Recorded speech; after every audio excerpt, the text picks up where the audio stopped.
गोपी भावरसामृता दिलहरी कल्लोलमग्नोन्महो वन्दे रूप सनातन रघुयुगं श्रीजीव गोपालकं कृष्ण कीर्तन गानन तन परं प्रेमामृताम्बनिधि कृष्ण कीर्तन गानन तन परं राधा पुण्यतटे कलिन्दतनया तीरे च वंशी वटे प्रेमन्माधव सादशे सदशया ग्रस्तौ प्रमत्तौ सदा राधा पुण्यतटे कलिन्दतनया तीरे च वंशी वटे प्रेमन्माधव सादशे सदशया ग्रस्तौ प्रमत्तौ सदा राधा कृष्ण गुणस्मिते मधुरिमा नंदेन मोहितौ वन्दे रूप सनातन रघुयुगं श्रीजीव गोपालकं कृष्ण कीर्तन गानन तन परं प्रेमामृताम्बनिधि धीरा धीर जन प्रियं प्रियकरं निर्मत्सरं पूजितौ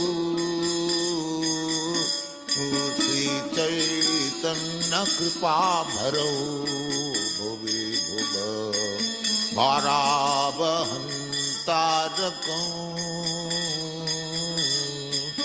वन्दे रूप सनातन रघुयुगं श्रीजीव गोपालकं हे राधे ब्रज देविके चललिते हे नंद सूनकुतः श्री गोवर्धन पादपतले कालिन्दीवने कुतः घोषन्ताविति सर्वतो ब्रजपुरे खेदै महाविभलौ वन्दे रूप सनातन रघुयुगं श्रीजीव गोपालकं वन्दे रूप सनातन रघुयुगं श्रीजीव गोपालकं कृष्ण कीर्तन गानन तन परं प्रेमामृताम्बनिधि धीरा धीर जन प्रियौ प्रियकरौ निर्मत्सरौ पूजितौ श्री चैतन्य कृपाभनौ भुवि भुव भारावहं तारकौ वन्दे रूप सनातन रघुयुगं श्रीजीव गोपालकं कृष्ण कीर्तन गानन तन परं प्रेमामृताम्बनिधि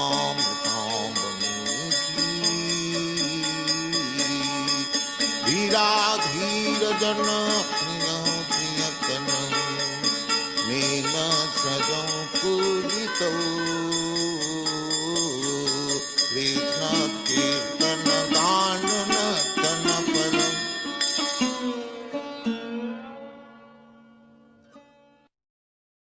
Welcome everyone to this special event for the appearance day of Lord Sri Krishna Janmastami.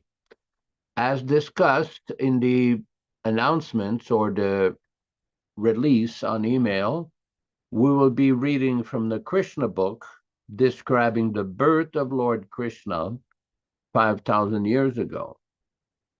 As we know, the birthday of Lord Krishna is a very special event for all Vaishnavas in all sampradayas, especially the Gaudiya Sampradayas and the follower of Srila Prabhupada, the founder Acharya of the International Society for Krishna Consciousness, also known as the Krishna Consciousness Movement.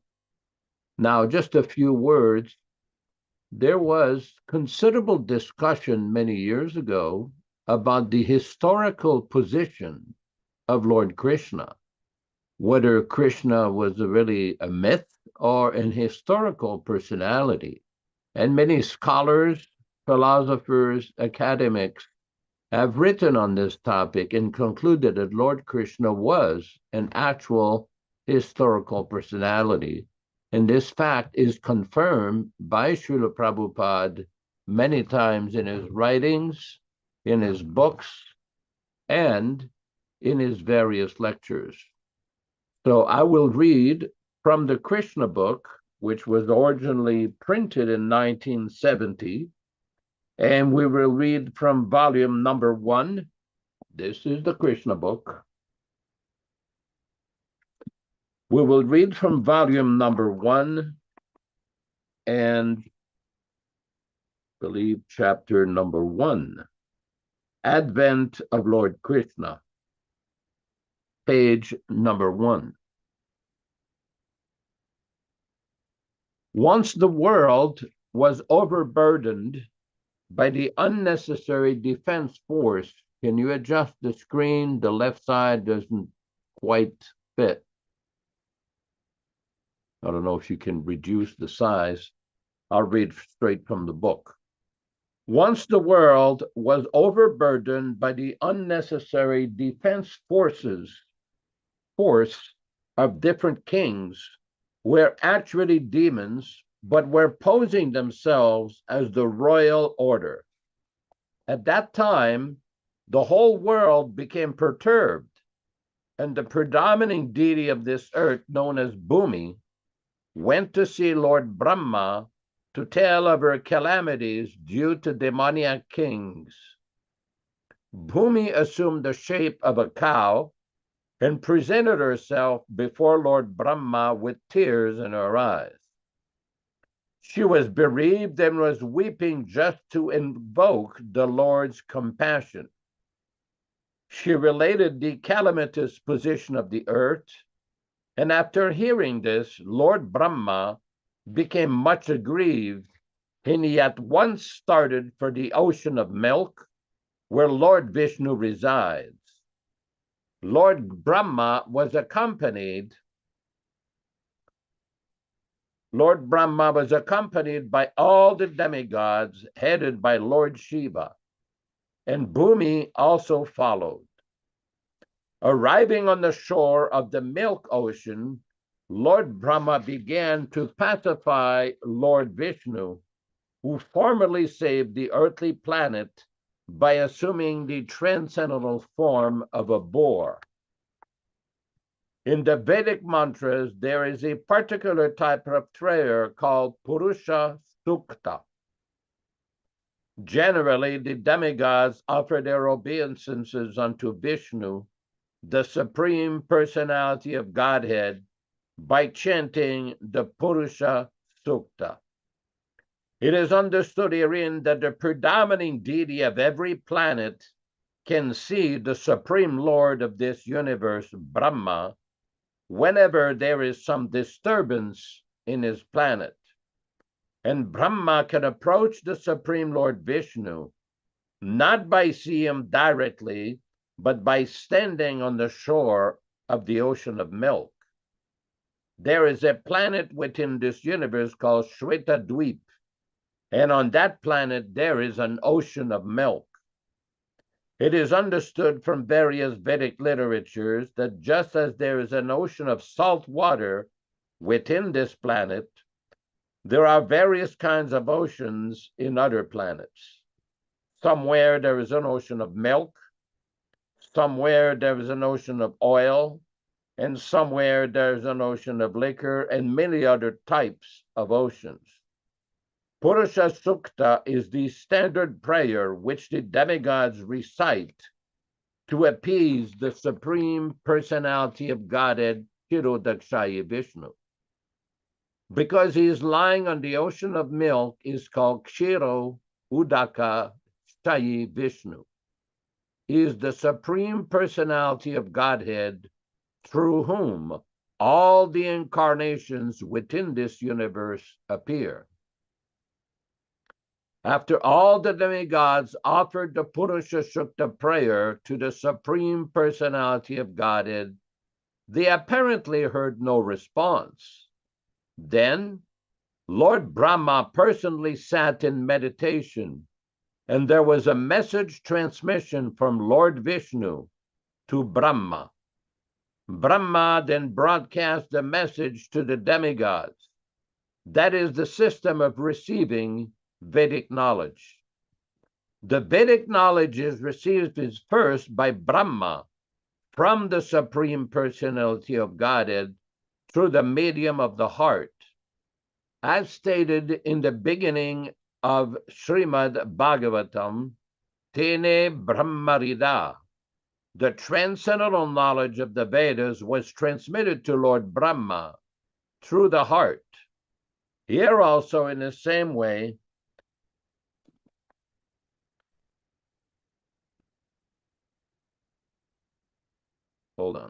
Here also, in the same way, only Brahma could understand the message transmitted by Lord Vishnu, and he broadcast it to the demigods for their immediate action. The message was, the Supreme Personality of Godhead will appear on the earth very soon, along with his supreme powerful potencies, and as long as he remains on the earth planet to execute his mission of annihilating the demons and establishing the devotees, the demigods should also remain there to assist them. They should all immediately take birth in the family of the Yadu dynasty, wherein the Lord would also appear in due course. The Supreme Personality of Godhead himself, Krishna, personally appeared as the son of Vasudeva. Before he appeared, all the demigods, along with their wives, appear in different pious families in the world just to assist the Lord in executing his mission. The exact word used here is tat priyartam, which means the demigods should appear.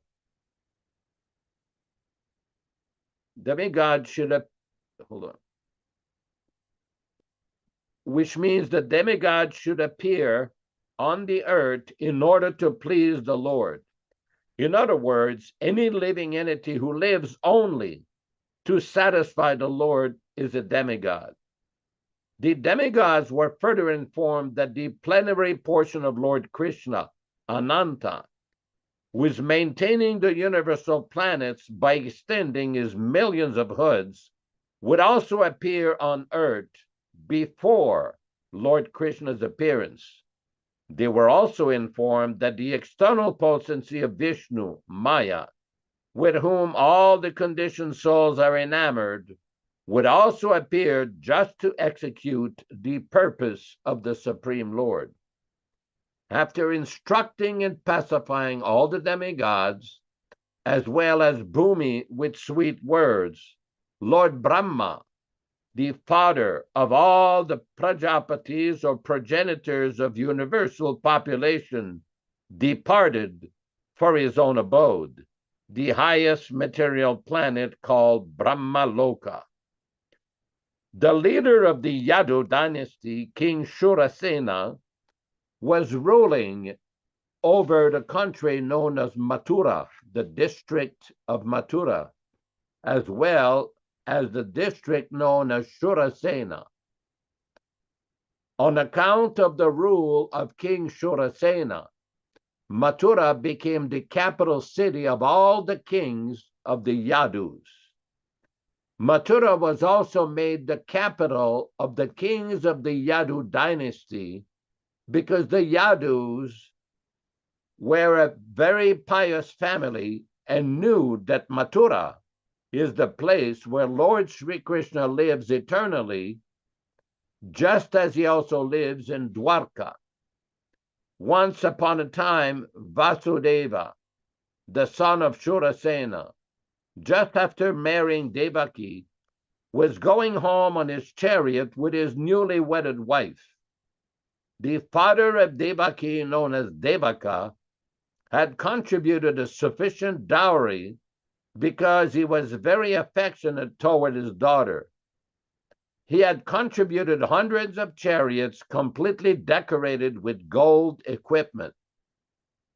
At that time, Kamsa, the son of Ugrasena, in order to please his sister Devaki, had voluntarily taken the reins of the horses of Vasudev's chariot and was driving. According to the custom of the Vedic civilization, when a girl is married, the brother takes the sister and brother-in-law to their home. Because the newly married girl may feel too much separation from her father's family, the brother goes with her until she reaches her father-in-law's house. The full dowry contributed by Devaka was as follows: 400 elephants fully decorated with golden garland, 15,000 decorated horses, and 1,800 chariots. He also arranged for 200 beautiful girls to follow his daughter. The Kshatriya system of marriage, still current in India, dictates that when a Kshatriya is married, a few dozen of the bride's young girlfriends, in addition to the bride, go to the house of the king. The followers of the queen are called maidservants, but actually they act as friends of the queen. This practice is prevalent from time immemorial, traceable at least to the time before the advent of Lord Krishna, 5,000 years ago. So Vasudeva brought home another 200 beautiful girls along with his wife. While the bride and bridegroom were passing along the chariot, there were different kinds of musical instruments playing to indicate the auspicious moment. There were conch shells, bugles, drums, and kettle drums. Combined together, they were vibrating a nice concert. The procession was passing very pleasingly, and Kamsa was driving the chariot when suddenly there was a miraculous sound vibrated from the sky, which especially announced to Kamsa, "Kamsa, you are such a fool. You are driving the chariot of your sister and your brother-in-law, but you do not know that the 8th child of this sister will kill you." Kamsa was the son of Ugrasena of the Bhoja dynasty. It is said that Kamsa was the most demonic of all the Bhoja dynasty kings. Immediately after hearing the prophecy from the sky, he caught hold of Devaki's hair and was just about to kill her with his sword. Vasudeva was astonished at Kamsa's behavior, and in order to pacify the cruel, shameless brother-in-law, he began to speak as follows with great reason and evidence. He said, "My dear brother-in-law, Kamsa, you are the most famous king of the Bhoja dynasty.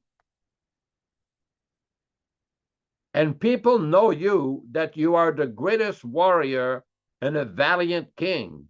How is it that you are so infuriated that you are prepared to kill a woman who is your own sister at this auspicious time of her marriage? Why should you be so much afraid of death? Death is already born along with your birth. From the very day you took your birth, you began to die. Suppose you are 25 years old. That means you have already died 25 years. Every moment, every second, you are dying. Why then should you be so much afraid of death? Final death is inevitable. You may die either today or in 100 years, but you cannot avoid death. Why should you be so much afraid? Actually, death means annihilation of the present body.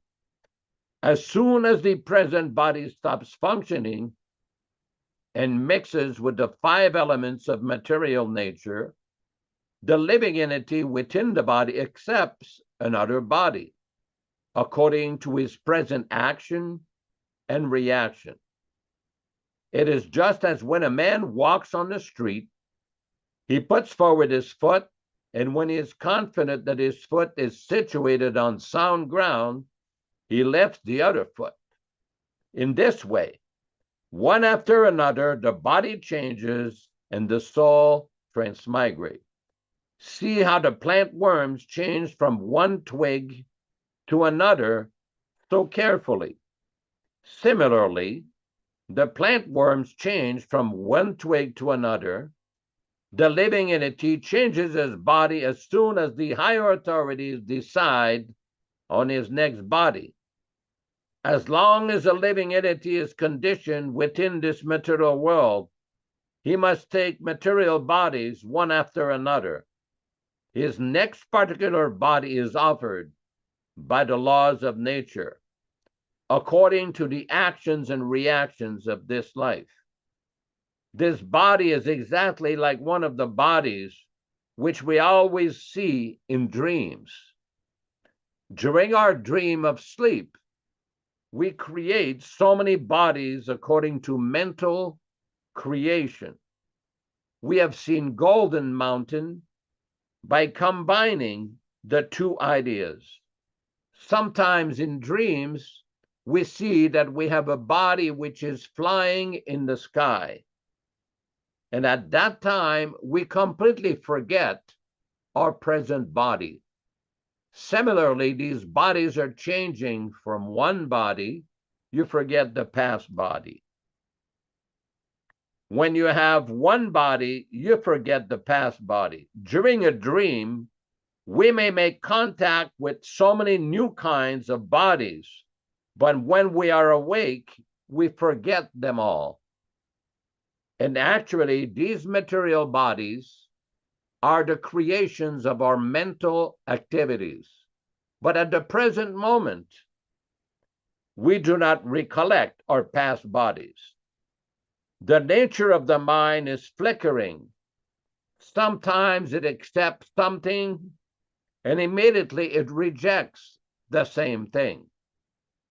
Accepting and rejecting is the process of the mind in contact with the 5 objects of sense gratification: form, taste, smell, sound, and touch. In its speculative way, the mind comes in touch with the objects of sense gratification. And when the living entity desires a particular type of body, he gets it. Therefore, the body is an offering by the laws of material nature. The living entity accepts a body and comes out again into the material world to enjoy or suffer according to the construction of the body. Unless we have a particular type of body, we cannot enjoy or suffer according to our mental proclivities inherited from the previous life. The particular type of body is actually offered to us according to our mental condition at the time of death. The luminous planets like the sun, moon, or the stars reflect themselves in different type of reservoirs like water, oil, or ghee. The reflection moves according to the movement of the reservoir. The reflection of the moon is on the water, and the moving makes the moon also appears to be moving, but actually the moon is not moving. Similarly, by mental concoction, the living entity attains different kinds of bodies, although actually he has no connection with such bodies. But on account of illusion, being enchanted by the influence of Maya, the living entity thinks that he belongs to a particular type of body.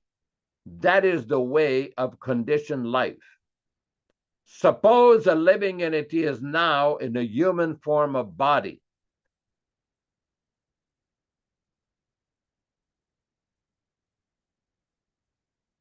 He thinks that he belongs to the human community or a particular country or particular place. He identifies himself in that way and unnecessarily prepares for another body which is not required by him. Such desires and mental concoctions are the cause of different types of body. The covering influence of material nature is so strong that the living entity is satisfied in whatever body he gets, and he identifies with that body with great pleasure. Therefore, I beg to request you not to be overwhelmed by the dictation of your mind and body. Vasudev thus requested Kamsa not to be envious of his newly married sister. One should not be envious of anyone, because envy is the cause of fear both in this world and in the next, when one is before Yamaraja, the Lord of punishment after death. Vasudeva appealed to Kamsa on behalf of Devaki, stating that she was his younger sister.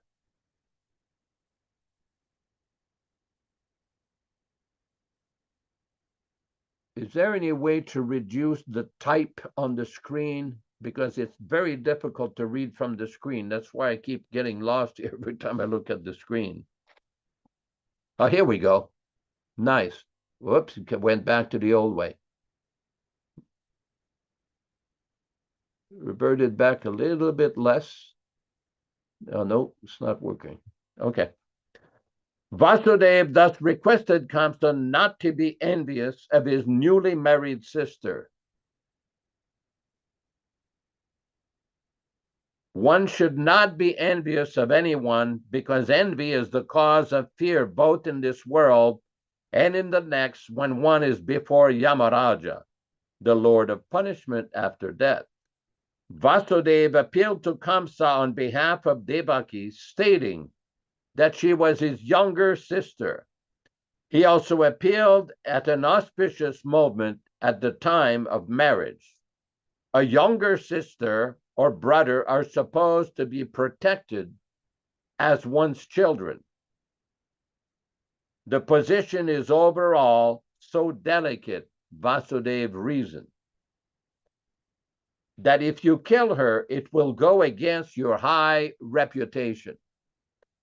Vasudev tried to pacify Kamsa by good instruction, as well as by philosophical discrimination. But Kamsa was not to be pacified because his association was demoniac. Because of his demoniac associations, he was always a demon, although born in a very high royal family. A demon never cares for any good instruction. He's just like a determined thief. One can give him moral instruction, but it will not be effective. Similarly, those who are demoniac or atheistic by nature can hardly assimilate any good instruction. however authorized it may be. That is the difference between demigod and demon. Those who can accept good instruction and try to live their lives in that way are called demigods. And those who are unable to take such good instruction are called demons. Failing in his attempt to pacify Kamsa, Vasudeva wondered how he would protect his wife Devaki. When there is imminent danger, an intelligent person should try to avoid the dangerous position as far as possible.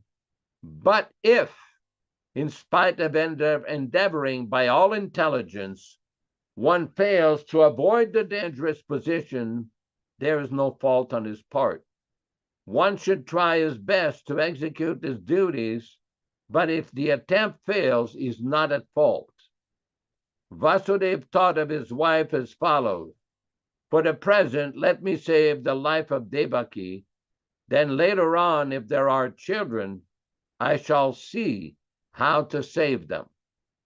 He further thought, if in the future I get a child who can kill Kamsa, just as Kamsa is thinking, then both Devaki and the child will be saved, because the law of providence is inconceivable. But now, some way or other, let me save the life of Devaki. There is no certainty how a living entity contacts a certain type of body, just as there's no certainty how the blazing fire comes in contact with a certain type of wood in the forest. When there is a forest fire, it is experienced that the blazing fire sometimes leaps over one tree and catches another by the influence of the wind. Similarly, a living entity may be very careful and fearful in the matter of executing his duties, but it is still very difficult for him to know what type of body he's going to get in the next life. Maharaj Bharata was very faithfully executing the duties of self-realization, but by chance, he contacted temporary affection for a deer, and he had to accept his next life in the body of a deer.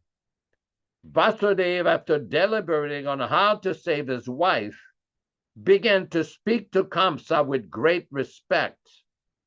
Although Kamsa was the most sinful man, sometimes it happens that a most virtuous person like Vasudeva has to flatter a person like Kamsa, a most vicious person. That is the way of all diplomatic transactions. Although Vasudeva was deeply aggrieved, he presented himself outwardly as cheerful. He addressed the shameless Kamsa in that way because he was so atrocious. Vasudeva said to Kamsa, my dear brother-in-law, please consider that you have no danger from your sister. You are awaiting some danger because you have heard a prophetic voice in the sky. But the danger is to come from the sons of your sister who are not present now. And who knows, there may or may not be sons in the future. Considering all this, you are safe for the present. Nor is there cause to fear from your sister. If there are any sons born of her, I promise that I shall present all of them to you for necessary action. The screen is still not right. The type is too big. You have to reduce the type of the screen. Kamsa knew the value of Vasudeva's word of honor, and he was convinced by his argument. For the time being, he desisted from the heinous killing of his sister. Then Vasudeva was pleased and praised the decision of Kamsa. In this way, he returned to his home. After due course of time, Vasudeva and Devaki gave birth to 8 male children, as well as 1 daughter. When the first son was born, Vasudeva kept his word of honor and immediately brought the child before Kamsa. It is said that Vasudeva was very much elevated and famous for his word of honor, and he wanted to maintain this fame. Although it was very painful for Vasudeva to hand over the newly born child, Kamsa was very glad to receive him. But he became a little compassionate with the behavior of Vasudeva. This event is very exemplary. For a great soul like Vasudeva, there is nothing considered to be painful in the course of discharging one's duty. A learned person like Vasudeva carries out his duties without hesitation. On the other hand, a demon like Kamsa never hesitates in committing any abominable action. It is said, therefore, that a saintly person can tolerate all kinds of miserable conditions of life. A learned man can discharge his duties without awaiting favorable circumstances. A heinous person like Kamsa can act in any sinful way, and a devotee can sacrifice everything to satisfy the supreme personality of Godhead. Kamsa became satisfied by the action of Vasudeva. He was surprised to see Vasudeva keeping his promise, and being compassionate upon him and pleased, he began to speak as follows. My dear Vasudeva, you need not present this child to me. I am not in danger from this child. I have heard that the 8th child born of you and Devaki will kill me. Why should I accept this child unnecessarily? You can take him back. When Vasudeva was returning home with his firstborn child, although he was pleased by the behavior of Kamsa, he could not believe in him because he knew that Kamsa was uncontrolled. An atheistic person cannot be firm in his word of honor. One who cannot control the senses cannot be steady in his determination. The great politician Chanakya Pandit said, never put your trust in a diplomat or in a woman. Those who are addicted to unrestricted sense gratification can never be truthful, nor can they be trusted with any fate. At that time, the great sage Narada came to Kamsa. He was informed of Kamsa's becoming compassionate to Vasudeva and returning his firstborn child. Narada was very anxious to accelerate the descent of Lord Krishna as soon as possible. He therefore informed Kamsa that personalities like Nanda Maharaj and the coward men and girls and the wives of the coward men in Vrindavan, and on the other side, Vasudeva, his father Shurasena, and all his relatives born in the family of Vrishni of the Yadu dynasty were preparing for the appearance of the Lord. Narada warned Kamsa to be careful of the friends and well-wishers and all the demigods taking birth in those families. Kamsa and his friend and advisors were all demons. Demons are always afraid of the demigods. Very nice, finally. After being thus informed by Narada about the appearance of the demigod, here we go, we lost the margin again.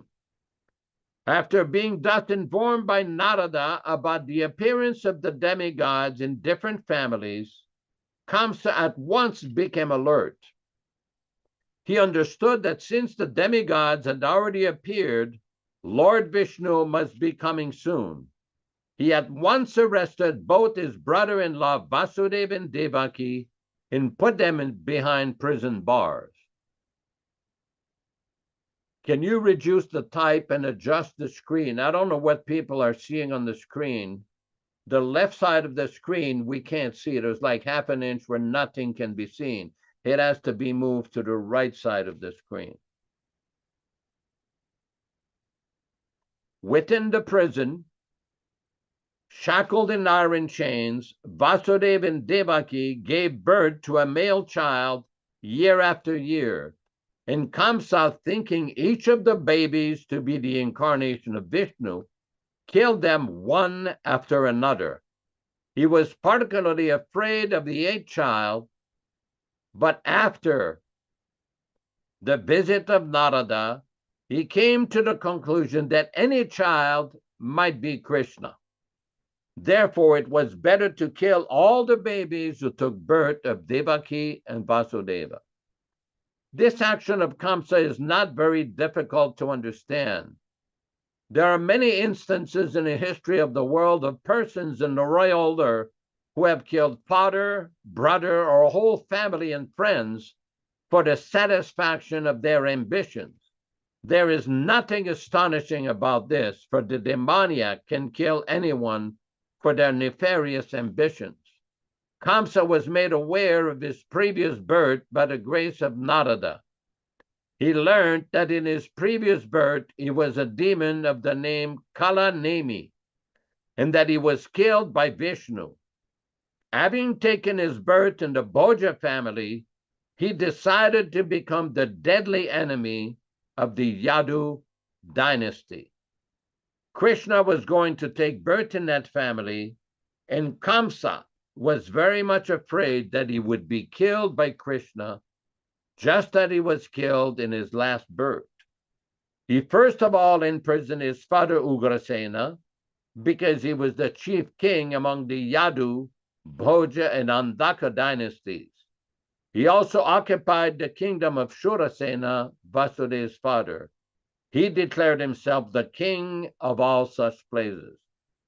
Thus ends the Bhaktivedanta purport of the first chapter of Krishna, Advent of Lord Krishna. Now, before we proceed, whoever is handling the management of this program, try to move the screen to the right side. Okay, no, still not. Move to the right side of the screen, or else try to reduce the type. Now it's okay. Now it is good. It's perfect. Chapter number 2. Prayers by the demigods for Lord Krishna in the womb. King Kamsa not only occupied the kingdoms of the Yadu, Bhoja, and Andaka dynasties and the kingdom of Shurasena, but he also made alliances with all the other demoniac kings as follows: the demon Pralamba, demon Baka, demon Chanura, demon Trinavarta, demon Aghasura, demon Mushtika, demon Arishta, demon Dvivida, demon Putana, demon Keshi, and demon Denuka. At that time, Jarasandha was the king of Magadha province, known as at present as Bihar state. Thus, by his diplomatic policy, Kamsa consolidated the most powerful kingdom of his time. Under the protection of Jarasandha, he made further alliances with such kings as Banasura and Bhaumasura until he was the strongest. Then he began to behave most inimically towards the Yadu dynasty, into which Krishna was to take his birth. Being harassed by Kamsa, the kings of the Yadu, Bhoja, and Andaka dynasty began to take shelter in different states, such as the state of the Kurus, the state of the Panchalas, and the state known as Kekaya, Shaiva, Vidarbha, Nishada, Vidya, and Koshala. Kamsa broke the solidarity of the Yadu kingdom, as well as the Bhoja and Andaka. He made his position the most solid within the vast tract of land known at that time as Bharata Varsha. When Kamsa killed the 6 babies of Devaki and Vasudeva one after another, many friends and relatives of Kamsa approached him and requested him to discontinue these heinous activities. But all of them became worshippers of Kamsa. When Devaki became pregnant for the 7th time, a plenary expansion of Krishna, known as Ananta, appeared within her womb. Devaki was overwhelmed both with jubilation and lamentation. She was joyful, for she could understand that Lord Vishnu had taken shelter within her womb. But at the same time, she was sorry that as soon as her child would come out, Kamsa would kill him. At that time, the Supreme Personality of Godhead Krishna, being compassionate upon the fearful condition of the Yadus due to atrocities committed by Kamsa, ordered the appearance of his Yoga Maya, or his internal potency. Krishna is the Lord of the universe, but he is especially the Lord of the Yadu dynasty. This Yoga Maya is the principal potency of the personality of Godhead. In the Vedas, it is stated that the Lord, the Supreme Personality of Godhead, has multi-potencies. Parasya Shaktir Vivideva Sriyate. All the different potencies are acting externally and internally. And Yoga Maya is the chief of all potencies. He ordered the appearance of Yoga Maya in the land of Rajabhumi, in Vrindavana, which is always decorated and full with beautiful cows. In Vrindavana, Rohini, one of the wives of Vasudeva, was residing at the house of King Nanda and Queen Yashoda. Not only Rohini, but many others in the Yadu dynasty were scattered all over the country due to their fear of the atrocities of Kamsa. Some of them were even living in the caves of the mountains. The Lord thus informed Yogamaya, under the imprisonment of Kamsa, Devaki, and Vasudeva, of Kamsa are Devaki and Vasudeva, and at the present moment, my plenary expansion, Shesha, is within the womb of Devaki. You can arrange the transfer of Shesha from the womb of Devaki to the womb of Rohini. After this arrangement, I am personally going to appear in the womb of Devaki with my full potencies. Then I shall appear as the son of Devaki in Vasudeva, and you shall appear as the daughter of Nanda and Yashoda in Vrindavana. Since you will appear as my contemporary sister, people within the world will worship you with all kinds of valuable presentations, incense, candles, flowers, and offerings of sacrifice. You shall quickly satisfy their desires for sense gratification. People who are after materialistic affection will worship you under the different forms of your expansions, which will be named Durga, Bhadrakali, Vijaya, Vaishnavi, Kumuda, Chandika, Krishna, Madhavi, Kanyaka, Maya, Narayani, Ishani, Sharada, and Ambika. Krishna and Yogamaya appeared as brother and sister, the supreme powerful and the supreme power. Although there is no clear distinction between the powerful and the power, power is always subordinate to the powerful. Those who are materialistic are worshippers of the power, but those who are transcendentalists are worshippers of the powerful. Krishna is the supreme powerful and Durga is the supreme power within the material world. Actually, people in a Vedic culture worship both the powerful and the power.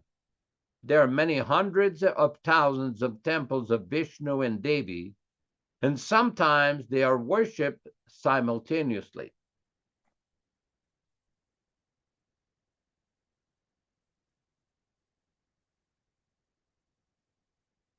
worshipper of the power of Durga or the external energy of Krishna may achieve all kinds of material success very easily.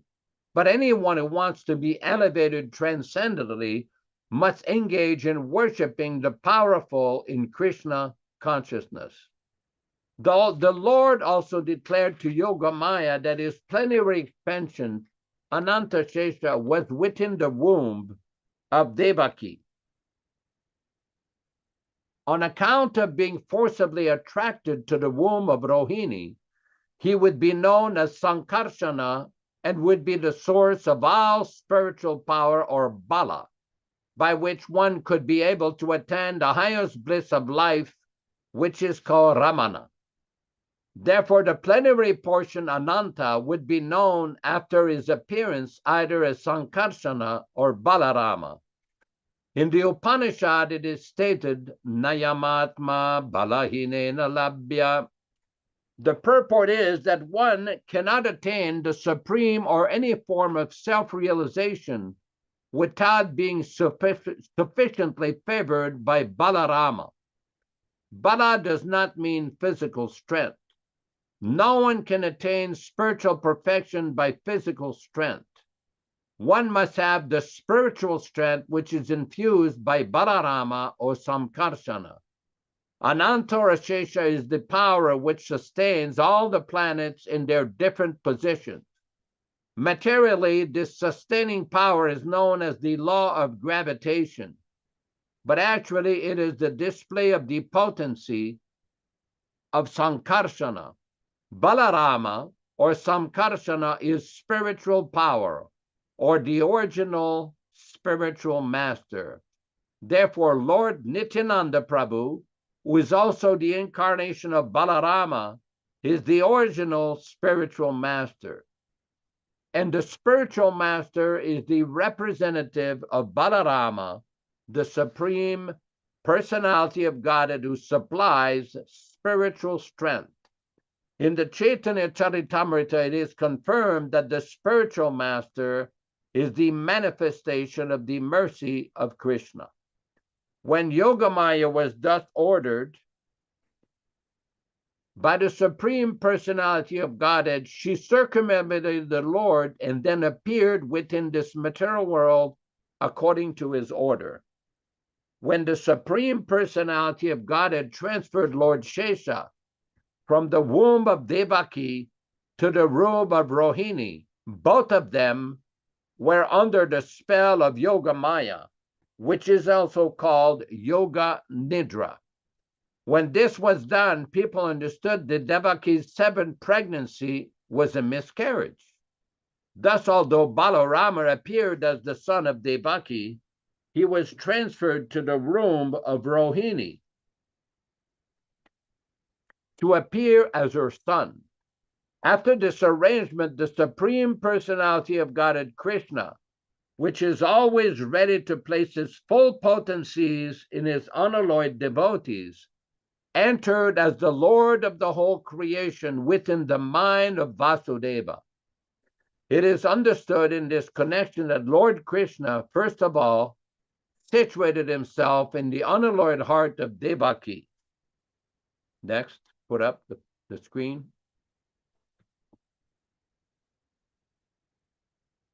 Oh. Go back a little bit. Okay. It is understood in this connection that Lord Krishna, first of all, situated himself in the unalloyed heart of Devaki. He was not put into the womb of Devaki by seminal discharge. The Supreme Personality of Godhead, by his inconceivable potency, can appear in any way. It is not necessary for him to appear in the ordinary way by seminal injection within the womb of a woman. When Vasudeva was sustaining the form of the Supreme Personality of Godhead within his heart, he appeared just like the glowing sun, whose shining rays are always unbearable and scorching to the common man. The form of the Lord, situated in the pure unalloyed heart of Vasudeva, is not different from the original form of Krishna. The appearance of the form of Krishna anywhere, and specifically within the heart, is called Dhamma. Dhamma does not only refer to Krishna's form, but his name, his forms, his quality, and his paraphernalia. Everything becomes manifest simultaneously. Thus, the eternal form of the Supreme Personality of Godhead with full potencies was transferred from the mind of Vasudeva to the mind of Devaki, exactly as the setting sun's rays are transferred to the full moon rising in the east. Krishna, the Supreme Personality of Godhead, entered the body of Devaki from the body of Vasudeva. He was beyond the conditions of the ordinary living entity. When Krishna is there, it is to be understood that all his plenary expansions, just as Narayana and incarnations like Lord Nrisimha, Varaha, etc., are with him, and they are not subject to the conditions of material existence. In this way, Devaki became the residence of the Supreme Personality of Godhead, who is one without a second and the cause of all creation. Devaki became the residence of the absolute truth.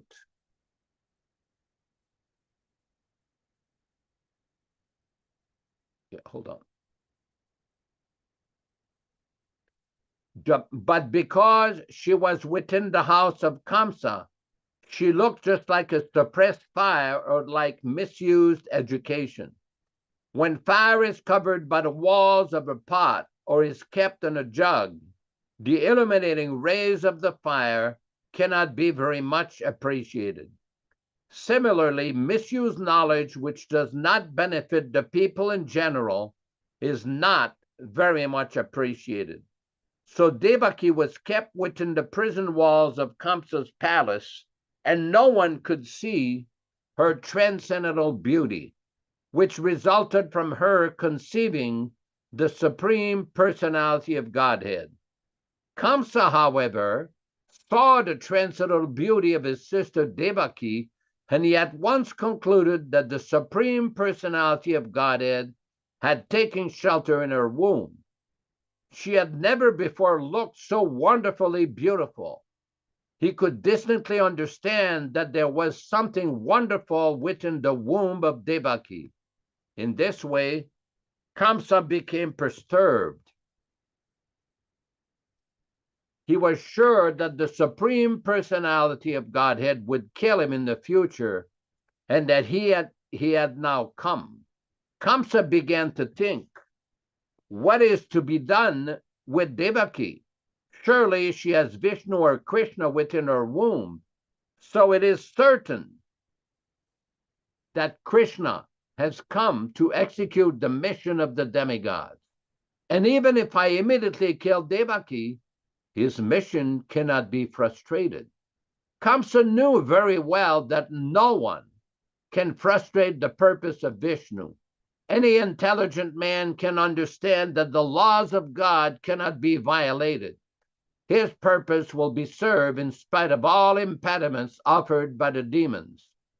Kamsa thought, if I kill Devaki at the present moment, Vishnu will enforce his supreme will more vehemently. To kill Devaki now would be a most abominable act.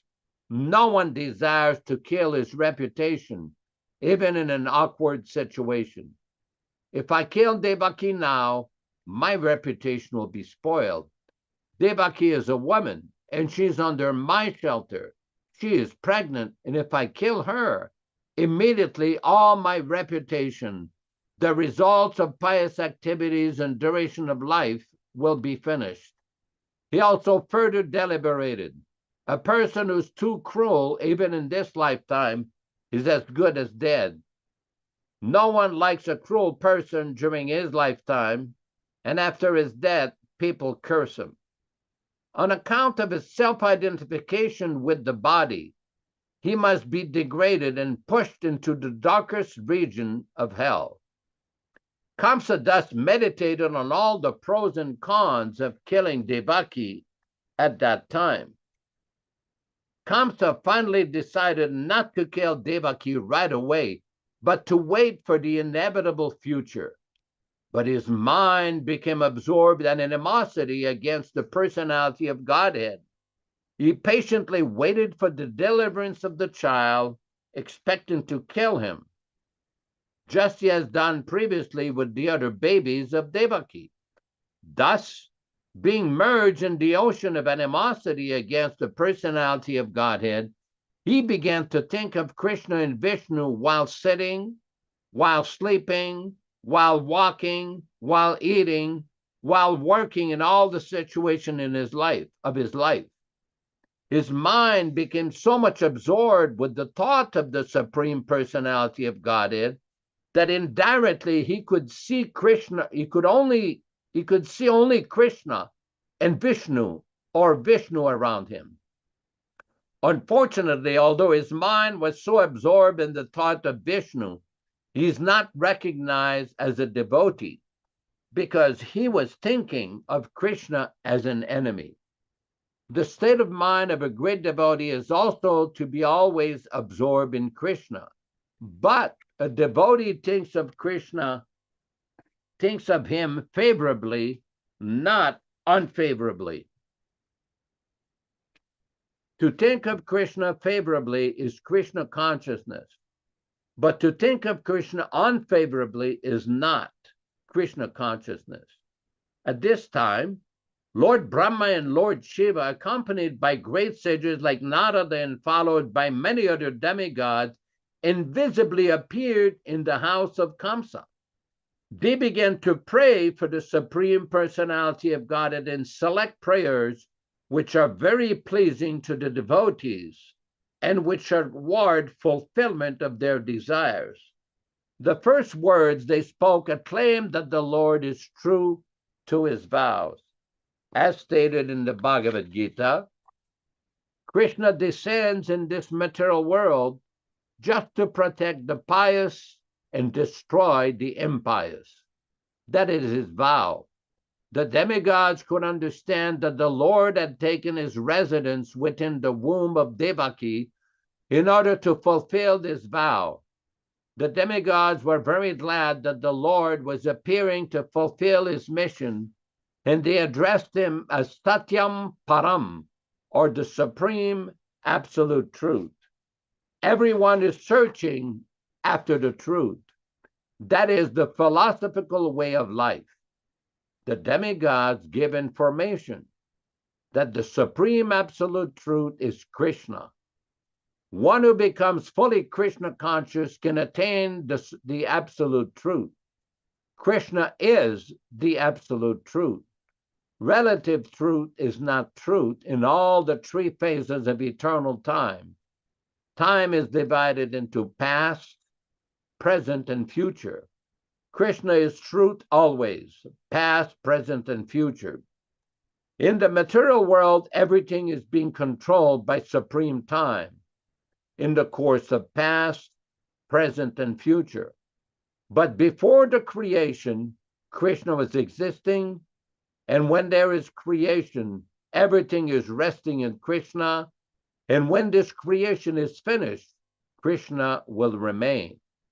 Therefore, he is absolute truth in all circumstances. If there is any truth within this material world, it emanates from the supreme truth, Krishna. If there is any opulence within this material world, the cause of the opulence is Krishna. If there is any reputation within this material world, the cause of the reputation is Krishna. If there is any strength within this material world, the cause of such strength is Krishna. If there is any wisdom and education within this material world, the cause of such wisdom and education is Krishna. Therefore, Krishna is the source of all relative truths. This material world is composed of 5 principal elements: earth, water, fire, air, and ether. And all such elements are emanations from Krishna. The material scientists accept these primary 5 elements as the cause of material manifestation, but the elements in their gross and subtle states are produced by Krishna. The living entities who are working within this material world are also products of his marginal potency. In the 7th chapter of the Bhagavad Gita, it is clearly stated that the whole manifestation is a combination of 2 kinds of energies of Krishna, the superior energy and the inferior energy. The living entities are the superior energy, and the dead material elements are inferior energy. In its dormant stage, everything remains in Krishna. The demigods continue to offer their respectful prayers unto the supreme form of the personality of Godhead.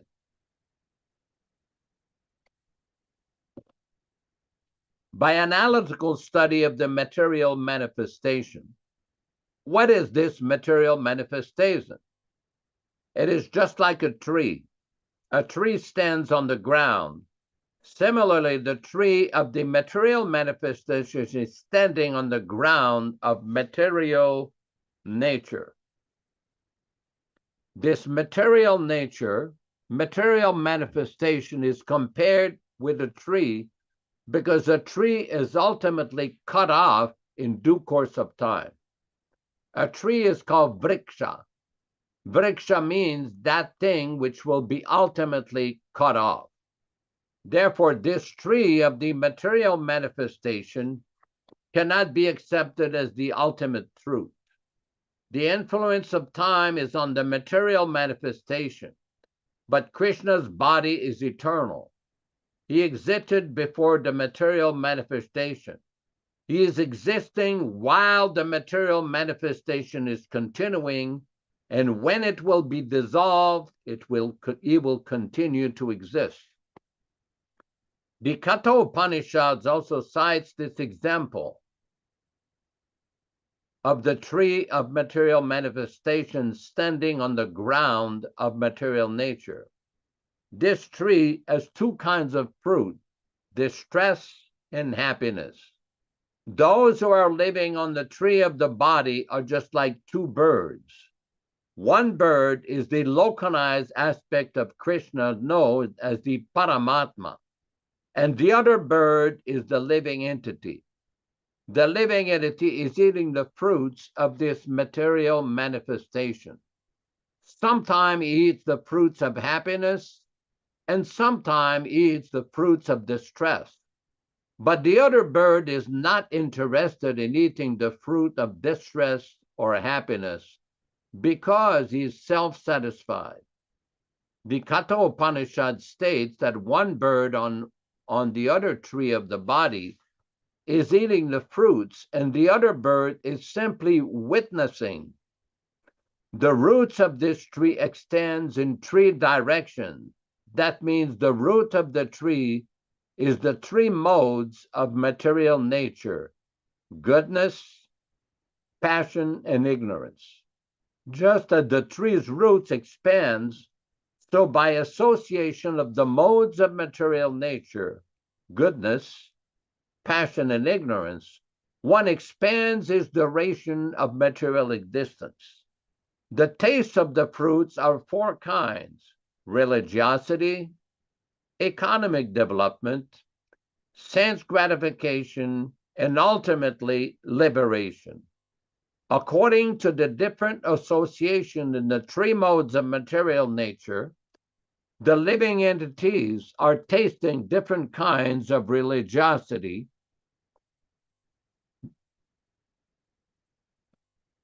and different kinds of economic development, different kinds of sense gratification, and different kinds of liberation. Practically all material work is performed in ignorance. But because there are 3 qualities, sometimes the quality of ignorance is covered with goodness or passion. The taste of these material fruits is accepted through 5 senses. The 5 sense organs through which knowledge is acquired are subjected to 6 kinds of whips: lamentation, illusion, infirmity, death, hunger, and thirst. This material body, or the material manifestation, is covered by 7 layers: skin, muscle, flesh, marrow, bone, fat, and semina.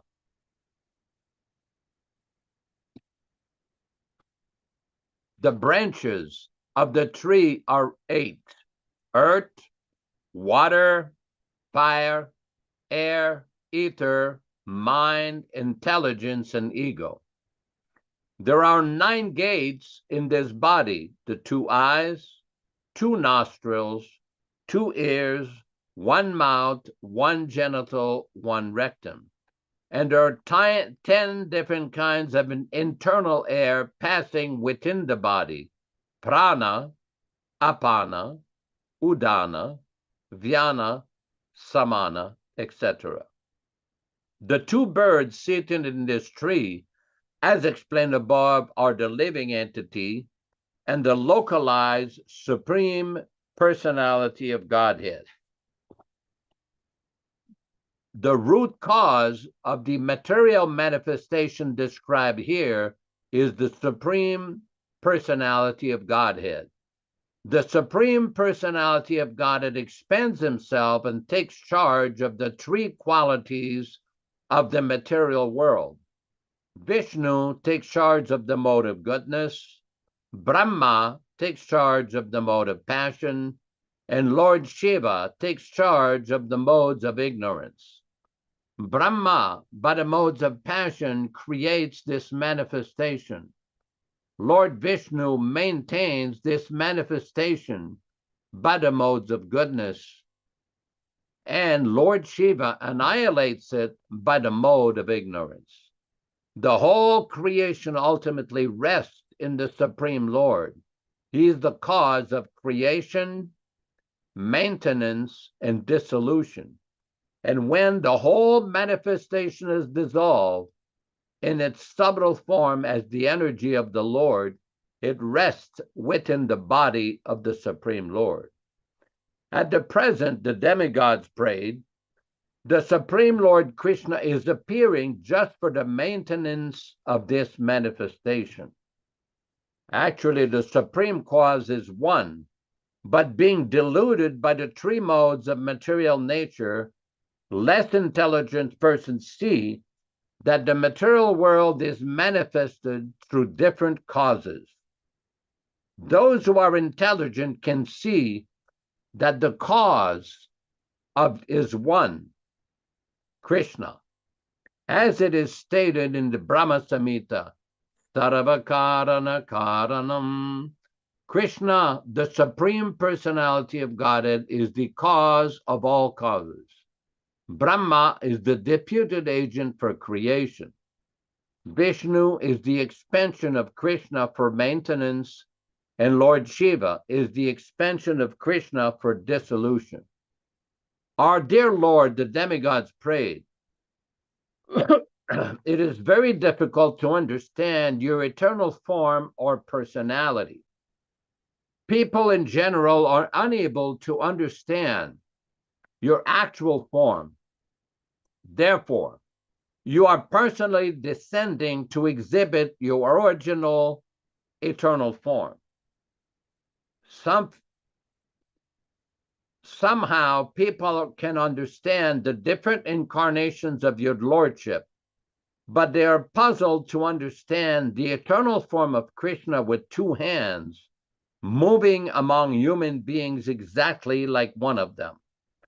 This eternal form of your lordship is ever increasing in transcendental pleasure for the devotees. But for the non-devotees, this form is very dangerous. As stated in the Bhagavad Gita, Krishna is very pleasing to the sadhu. It is said, paritranaya sadhunam. But this form is very dangerous for the demons.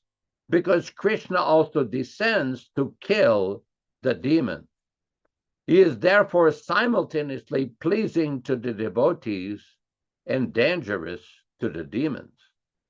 Our dear lotus-eyed Lord, you are the source of pure goodness.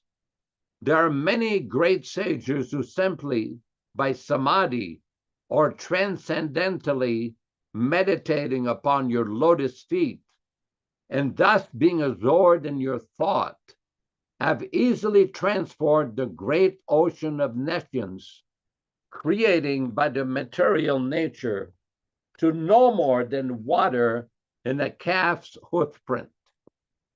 The purpose of meditation is to focus the mind upon the personality of Godhead, beginning from his lotus feet. Simply by meditation on the lotus feet of the Lord, great sages cross over this vast ocean of material existence without difficulty. O self-illuminated one, the great saintly persons who have crossed over the ocean of nescience by the help of the transcendental boat of your lotus feet have not taken away that boat. It is still lying on this side. The demigods are using a nice simile. If one takes a boat to cross over a river, the boat also goes with one to the other side of the river. And so when one reaches the destination, how can the same boat be available to those who are still on the other side? To answer this difficulty, the demigods say in their prayer that the boat is not taken away. The devotees still remaining on the other side are able to pass over the ocean of material nature because the pure devotees do not take the boat with them when they cross over.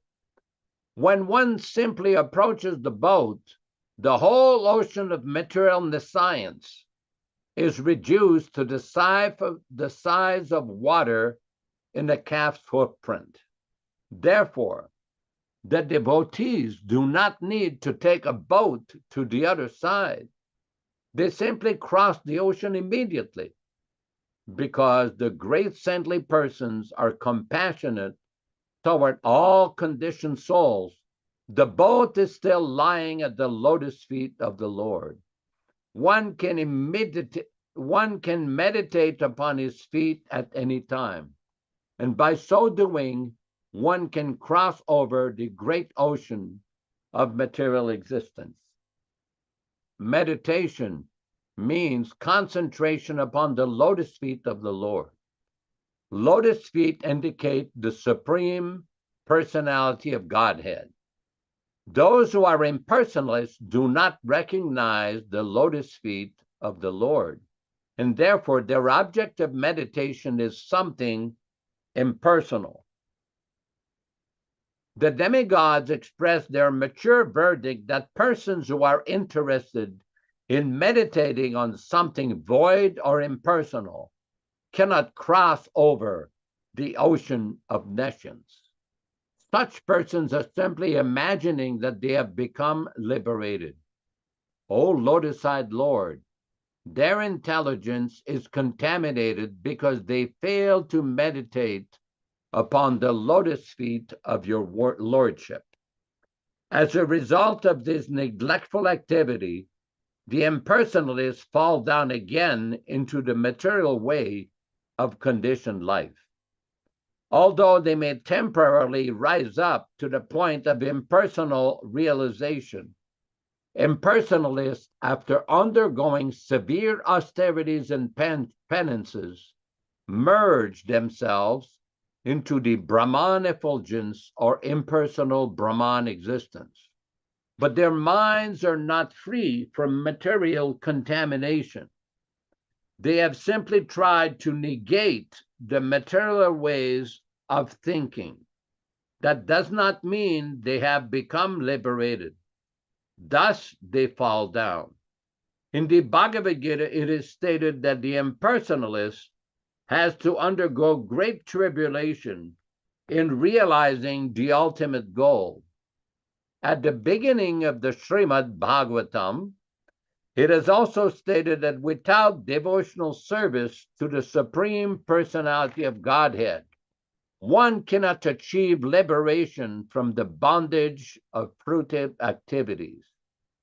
The statement of Lord Krishna is there in the Bhagavad Gita, and in the Srimad Bhagavatam, the statement of the great sage Narada is there, and here also the demigods confirm it. Persons who have not taken to devotional service are understood to have come short of the ultimate purpose of knowledge and are not favored by your grace. The impersonalists simply think that they are liberated, but they have no feeling for the personality of Godhead. They think that when Krishna comes into the material world, he accepts a material body. They therefore overlook the transcendental body of Krishna. This is also confirmed in the Bhagavad Gita. Avajananti mamuda. In spite of conquering material lust and rising up to the point of liberation, the impersonalists fall down. If they are engaged just in knowing things for the sake of knowledge and do not take to the devotional service of the Lord, they cannot achieve the desired result. Their achievement is the trouble they take, and that is all. It is clearly stated in the Bhagavad Gita that to realize Brahman identification is not all. Brahman identification may help one become joyful without material attachment or detachment, and to achieve the platform of equanimity. But after this stage, one has to take to devotional service. When one takes to devotional service after being elevated to the platform of Brahman realization, is then admitted into the spiritual kingdom for permanent residence in association with the Supreme Personality of Godhead. That is the result of devotional service. Those who are devotees of the Supreme Personality of Godhead never fall down like the impersonalists. Even if the devotees fall down, they remain affectionately attached to their lordship. They can meet all kinds of obstacles on the path of devotional service, and freely, without any fear, they can surmount such obstacles.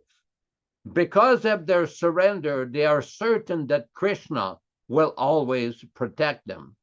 As it is promised by Krishna in the Bhagavad Gita, my devotees are never vanquished. Our dear Lord, you have appeared in your original unalloyed form, the eternal form of goodness for the welfare of all living entities within this material world.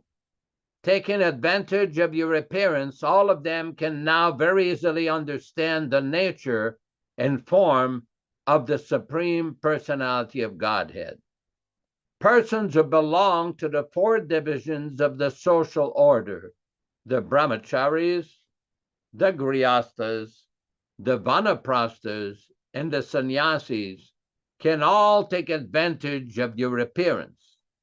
Dear Lord, husband of the goddess of fortune, devotees who are dovetailed in your service do not fall down from their high positions like the impersonalists. Being protected by you, the devotees are able to traverse over the heads of many of Maya's commanders-in-chief, who can always put stumbling blocks on the path of liberation. My dear Lord, you appear in your transcendental form for the benefit of the living entities, so that they can see you face to face and offer their worshipful sacrifices by ritualistic performance of the Vedas, mystic meditation, and devotional service as recommended in the scriptures. Dear Lord, if you did not appear in your eternal transcendental form full of bliss and knowledge, which can eradicate all kinds of speculative ignorance about your position, then all people would simply speculate about you according to their respective modes of material nature. The appearance of Krishna is the answer to all imaginative iconography of the Supreme Personality of Godhead. Everyone imagines the form of the Supreme Personality of Godhead according to his mode of material nature. In the Brahma Samhita, it is said that the Lord is the oldest person. Therefore, a section of religionists imagine that God must be very old. Therefore, they depict him a form of the Lord like a very old man. But in the same Brahma Samhita, that is contradicted. Although he is the oldest of all living entities, he has his eternal form as a fresh youth. The exact words in this connection in the Srimad Bhagavatam are Vijnanam Magyana Vidya Apamarjanam. Vijnana means transcendental knowledge of the Supreme Personality of Godhead. Vijnanam is also an experienced knowledge. Transcendental knowledge has to be accepted by the descending process of disciplic succession, as Brahma presents the knowledge of Krishna in the Brahma Samhita. Brahma Samhita is Vijnanam as realized by Brahma's transcendental experience, and in that way he presented the form and the pastimes of Krishna in the transcendental abode. Ajnana Bid means that which can match all kinds of speculation. In ignorance, people are imagining the form of the Lord. Sometimes he has no forms, and sometimes he has a form according to their different imaginations. But the presentation of Krishna in the Brahma Samhita is Vijnanam, experience knowledge given by Lord Brahma and accepted by Lord Chaitanya. There is no doubt, there's no doubt about it. Sri Krishna's form, Sri Krishna's flute, Krishna's color, everything is reality. Here it is said that this Vijnanam is always defeating all kinds of speculative knowledge. Therefore, without you appearing as Krishna, as you are, neither Ajnanabid, nescience or of speculative knowledge, nor Vijnanam would be realized. Ajnanabid apamarjanam. By your appearance, the speculative knowledge of ignorance will be vanquished, and the real experienced knowledge of authorities like Lord Brahma will be established. Men influence. Okay, where are we here? Men influenced by the three modes of material nature imagine their own God according to the modes of material nature. In this way, God is presented in various ways, but your appearance will establish what the real form of God is. The highest blunder committed by the impersonalist is to think that when the incarnation of God comes, he accepts the form of matter in the modes of goodness. Actually, the form of Krishna or Narayana is transcendental to any material idea. Even the greatest impersonalist, Shankaracharya, has admitted that Narayana Parovyaktat, The material creation is caused by the vyakta impersonal manifestation of matter, or the non-phenomenal total reservation of matter. And Krishna is transcendental to that material conception. That is expressed in the Srimad Bhagavatam as Shuddha Sattva, or transcendental. He does not belong to the material mode of goodness, and he is above the position of material goodness. He belongs to the transcendental eternal status of bliss and knowledge. Dear Lord, when you appear in your different incarnations, you take different names and forms according to the different situations. Lord Krishna is your name because you are all attractive. You are called Shyamasundar because of your transcendental beauty. Shyama means blackish, yet they say that you are more beautiful than thousands of cupids. Kandarpakoti Kamaniya. Although you appear in a color which is compared to the blackish clouds, you are transcendental absolute. Your beauty is many, many times more attractive than the delicate body of Cupid. Sometimes you are called Giridhari because you lifted the hill known as Govardhana. You are sometimes called Nandanandana or Vasudeva or Devaki Nandana because you appear as the son of Maharaja Nanda or Devaki or Vasudeva.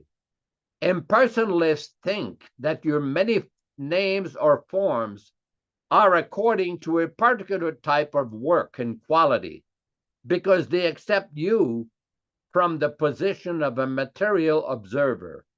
Our dear Lord, the way of understanding is not to study your absolute nature, form, and activities by mental speculation. One must engage himself in devotional service, then one can understand your absolute nature, transcendental form, name, and quality. Actually, only a person who has a little taste for the service of your lotus feet can understand your transcendental nature or form and quality.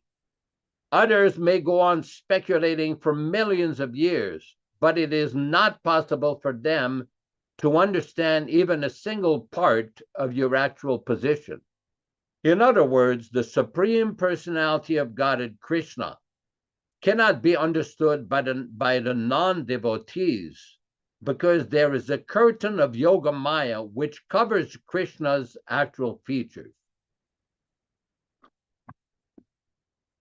As confirmed in the Bhagavad Gita, Naham Prakashaha Sarvasya, the Lord says, I am not exposed to anyone and everyone.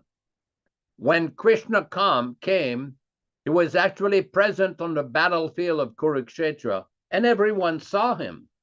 But not everyone could understand that he was the Supreme Personality of Godhead. Still, everyone who died in his presence attained complete liberation from material bondage and was transferred to the spiritual world. O Lord, the impersonalists or non-devotees cannot understand that your name is identical with your form. Since the Lord is absolute, there is no difference between his name and his actual form. In the material world, there is a difference between form and name. The mango fruit is different from the name of the mango. One cannot taste the mango fruit simply by chanting mango, mango, mango. But the devotee who knows that there is no difference between the name and the form of the Lord chants Hare Krishna, Krishna, Krishna, Hare Hare, Hare Rama, Rama Rama, Hare Hare, and realizes that he is always in Krishna's company.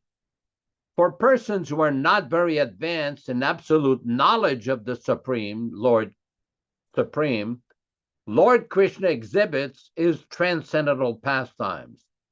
They can simply think of the pastimes of the Lord and get the full benefit. Since there is no difference between the pastimes of the Lord, there's no difference between the transcendental name and form of the Lord. There is no difference between the transcendental pastimes and the form of the Lord. For those who are less intelligent, like women, laborers, or the mercantile class, the great sage Vyasadeva wrote Mahabharata. In the Mahabharata, Krishna is present in his different activities.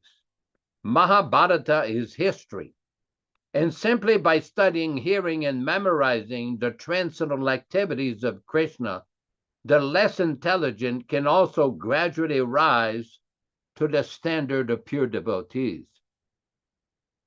The pure devotees are always absorbed in the thought of the transcendental lotus feet of Krishna and are always engaged in devotional service in full Krishna consciousness, are never to be considered to be in the material world.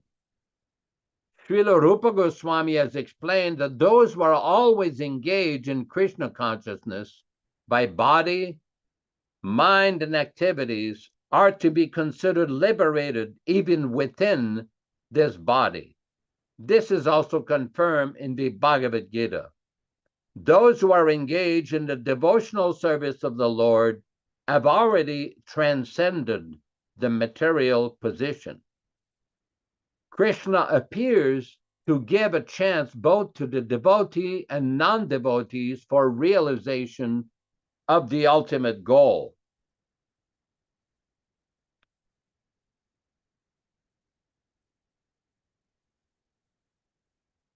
The devotees get the direct chance to see him and worship him. Those who are not on that platform get the chance to become acquainted with his activities and thus become elevated to the same position. Oh, dear Lord, the demigods continued, you are unborn. Therefore, we do not find any reason for your appearance other than for your pleasurable pastimes. Although the reason for the appearance of the Lord is stated in the Bhagavad Gita, he descends just to give protection, next page, to the devotee and vanquish the non-devotee. Actually, he descends for his pleasure meeting with the devotees, not really to vanquish the non-devotees.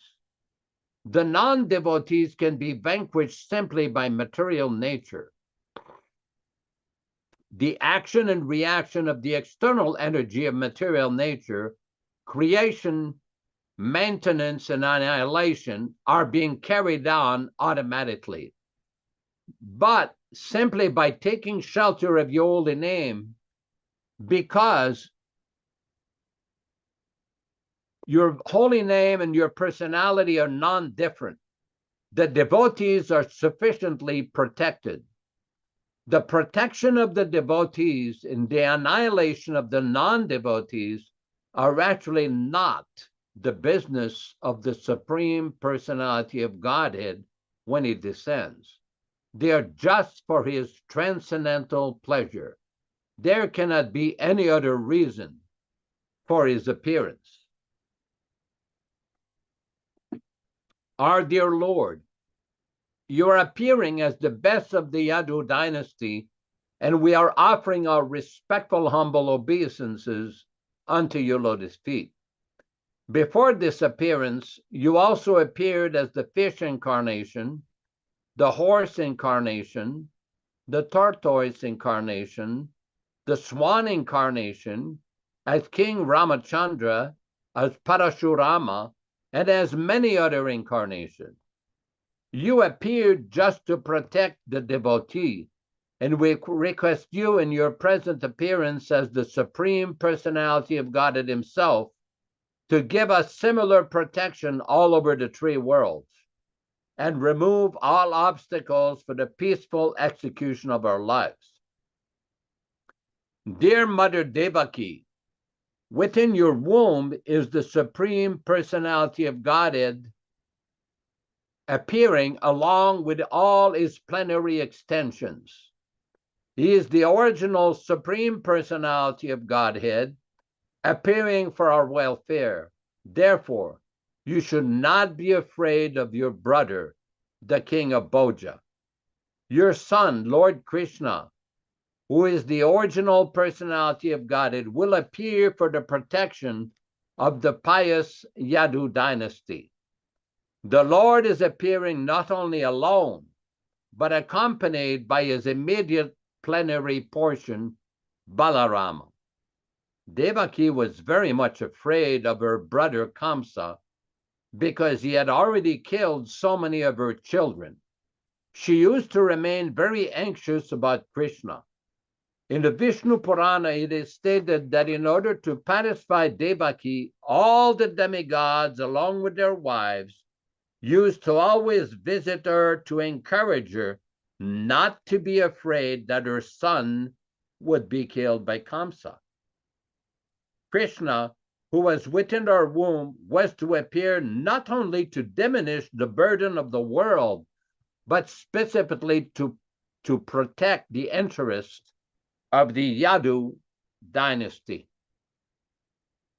and certainly to protect Devaki and Vasudeva. Thus ends the Bhaktivedanta purport of the second chapter of Krishna, prayers by the demigods for Lord Krishna in the womb. Chapter 3, Birth of Lord Krishna.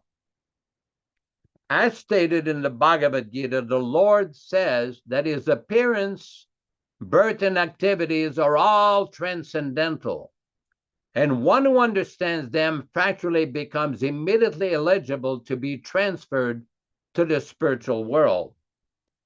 The Lord's appearance or birth is not like that of an ordinary man who is forced to accept a material body according to his past deeds. The Lord's appearance is explained in the second chapter. He appears out of his own sweet pleasure. When the time was mature for the appearance of the Lord, the constellations became very auspicious. The astrological influence of the star known as Rohini was also predominant because this star is considered to be very auspicious. Rohini is under the direct supervision of Brahma.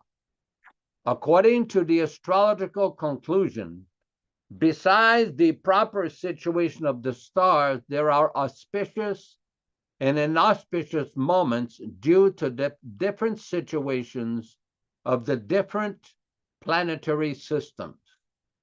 At the time of Krishna's birth, the planetary systems were automatically adjusted so that everything became auspicious.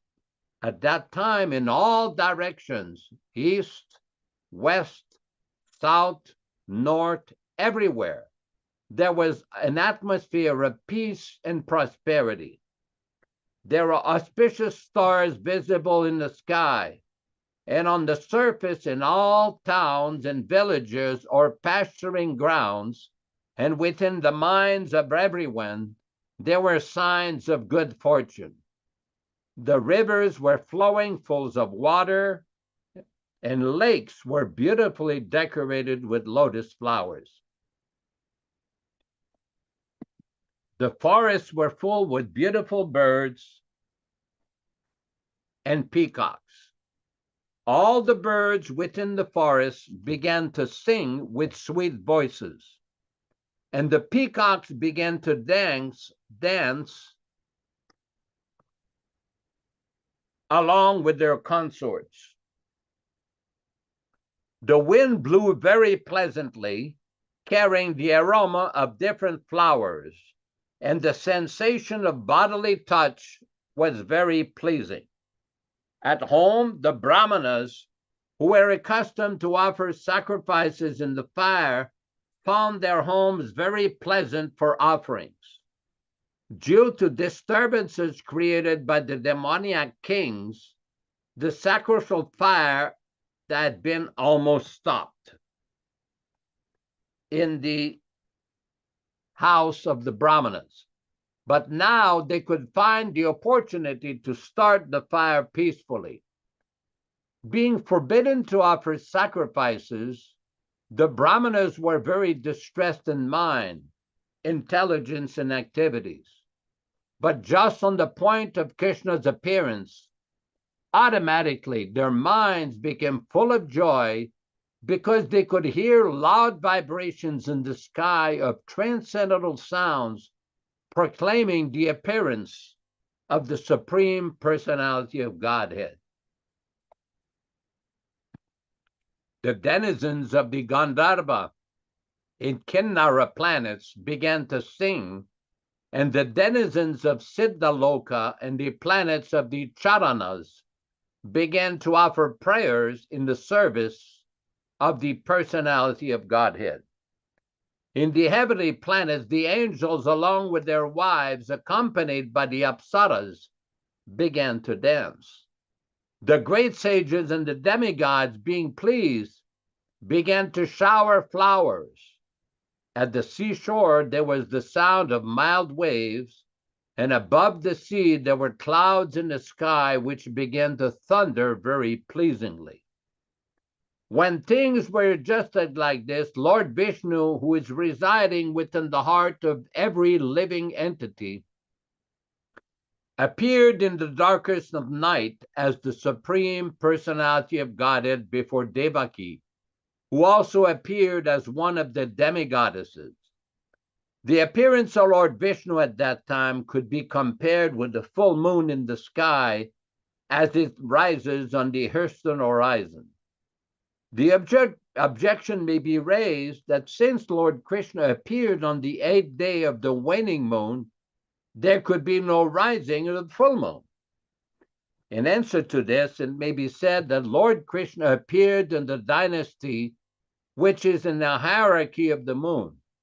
Therefore, although the moon was incomplete on that night, because of the Lord's appearance in the dynasty, wherein the moon is himself the original person, the moon was in an overjoyous condition. So by the grace of Krishna, he could appear just as the full moon. In an astronomical treatise of the name Kamaniya, the constellations at that time of the appearance of Lord Krishna are very nicely described. It is confirmed that the child born at an auspicious moment was the Supreme Brahman, or the Absolute Truth. Vasudeva saw that wonderful child born as a baby with 4 hands, holding conch shell, club, disc, and lotus flower, decorated within the mark of Srivatsa, wearing the jeweled necklace of Kaustuba stone, dressed in yellow silk, and appearing dazzling like a bright blackish cloud, wearing a helmet bedecked with Vaidurya stone, valuable bracelets, earrings, and similar other ornaments all over his body, and an abundance of hair on his head. Due to the extraordinary features of the child, Vasudeva was struck with wonder. How could a newly born child be so decorated? He could understand that Lord Krishna had now appeared.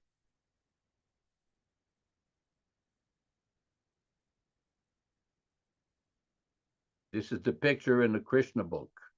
Beautiful. Let's see the next picture. This is Lord Vishnu appearing, and Vasudeva and Devaki are offering their obeisances. Next picture.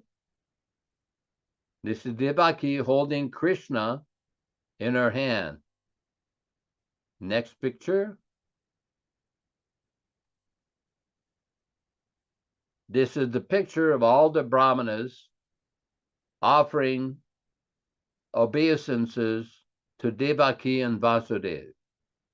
Next is celebration. Next, Next picture is Krishna killing Putana. Next picture is Vasudev carrying Krishna across the Yamuna River in the middle of the night. Became overpowered by the occasion. Vasudev very humbly wondered that although he was an ordinary living entity conditioned by material nature and was externally imprisoned by Kamsa, the all-pervading personality of Godhead, Vishnu or Krishna, was appearing as a child in his home, exactly in his original position. No earthly child is born with 4 hands, decorated with ornaments, and nice clothing, fully equipped with all the signs of the Supreme Personality of Godhead. Over and over again, Vasudev glanced at his child, and he considered how to celebrate this auspicious moment. Generally, when a child is born, he thought, people observe the occasion with jubilant celebrations. And in my home, although I am in prison, the Supreme Personality of Godhead has taken birth. How many millions of times should I be prepared to observe this auspicious ceremony? When Vasudeva, who is also known as Anaka Dundubi, was looking at his newborn baby, he was so happy that he wanted to give many thousands of cows in charity to the Brahmanas. According to the Vedic system, whenever there is an auspicious ceremony in the Kshatriya king's palace, the king gives many things in charity. Cows decorated with golden ornaments are delivered to the Brahmanas and sages. Vasudeva wanted to perform a charitable ceremony to celebrate Krishna's appearance. But because he was shackled within the walls of Kamsa's prison, this was not possible. Instead, within his mind, he gave thousands of cows to the Brahmanas. When Vasudeva was convinced that a newborn child was the Supreme Personality of Godhead himself, he bowed down with folded hands and began to offer him prayers. At that time, Vasudeva,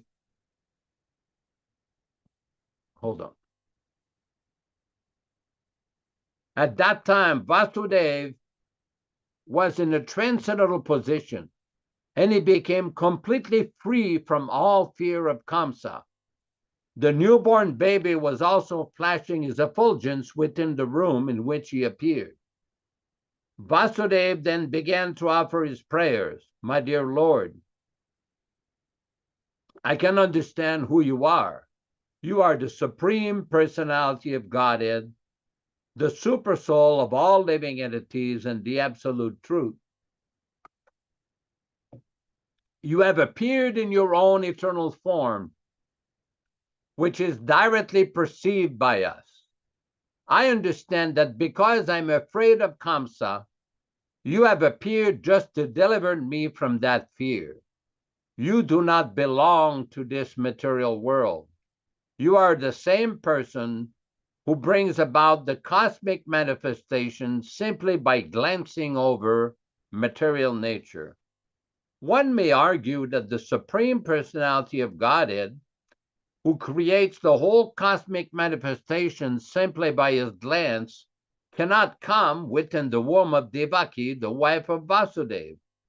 To eradicate this argument, Vasudeva said, my dear Lord, it is not a very wonderful thing that you appear within the womb of Devaki, because the creation was also made in that way.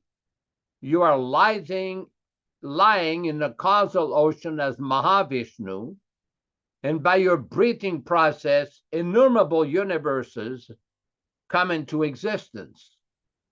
Then you entered into each of the universes at Garbhodakshaya Vishnu. Then again, you expanded yourself at Kshirodakshaya Vishnu and entered into the heart of all living entities and entered even within the atoms. Therefore, your entrance within the womb, in the womb of Devaki, is understandable in the same way. You appear to have entered, but you are simultaneously all-pervading. We can understand your entrance and non-entrance from material examples. The total material energy remains intact even after being divided into 16 elements. The material body is nothing but the combination of the 5 gross elements, namely earth, water, fire, air, and ether. Whenever there is a material body, it appears that such elements are newly created. But actually, the elements are always existing outside of the body. Similarly, although you appear as a child and womb of Devaki, you are also existing outside. You are always in your abode, but still, you can simultaneously expand yourself into millions of forms. One has to understand your appearance with great intelligence, because the material energy is also emanating from you. You are the original source of the material energy, just as the sun is the source of the sunshine. The sunshine cannot cover the sun globe, nor can the material energy, being an emanation from you, cover you. You appear to be in the 3 modes of material energy, but actually the 3 modes of material energy cannot cover you. This is understood by the highly intellectual philosophers. In other words, although you appear to be within the material energy, you are never covered by it. We hear from the Vedic version that the Supreme Brahman exhibits his effulgence, and therefore everything becomes illuminated. We can understand from Brahma Samhita that the Brahma Jyoti, or the Brahman effulgence, emanates from the body of the Supreme Lord, and from the Brahman effulgence, all creation takes place. It is further stated in Bhagavad Gita that the Lord is also the support of the Brahman effulgence. Originally, is the root cause of everything. But persons who are less intelligent think that when the Supreme Personality of Godhead comes within this material world, he accepts the material qualities. Such conclusions are not very mature, but are made by the less intelligent. The Supreme Personality of Godhead is directly and indirectly existing everywhere. He is outside this material creation, but he is also within it. He is within this material creation not only as Garbho Dakashayi Vishnu, he is also within the atom. Existence is due to his presence. Nothing can be separated from his existence. In the Vedic injunction, we find that the Supreme Soul, or the root cause of everything, has to be searched out because nothing exists independent of the Supreme Soul. Therefore, the material manifestation is also a transformation of his potency. Both inert matter and the living force are emanations from him. Only the foolish conclude that when the Supreme Lord appears, he accepts the conditions of matter. Even if he appears to have accepted the material body, he is still not subjected to any material condition. Krishna has therefore appeared and defeated all imperfect conclusion about the appearance and disappearance of the Supreme Personality of Godhead. My Lord, your appearance and disappearance are beyond the influence of the material qualities. Because your lordship is the controller of everything and the resting place of the Supreme Brahman, there is nothing inconceivable or contradictory in you. As you have said, material nature works under your superintendence. It is just like government officers working under the orders of the chief executive. The influence of subordinate activities cannot affect you. The Supreme Brahman and all phenomena are existing within you, and all the activities of material nature are controlled by your lordship. You are called Shuklam. Shuklam, or whiteness, is the symbolic representation of the absolute truth because it is unaffected by the material qualities. Lord Brahma is called Rakta, or red, because Brahma represents the qualities of passion for creation. Darkness is entrusted to Lord Shiva because he annihilates the cosmos.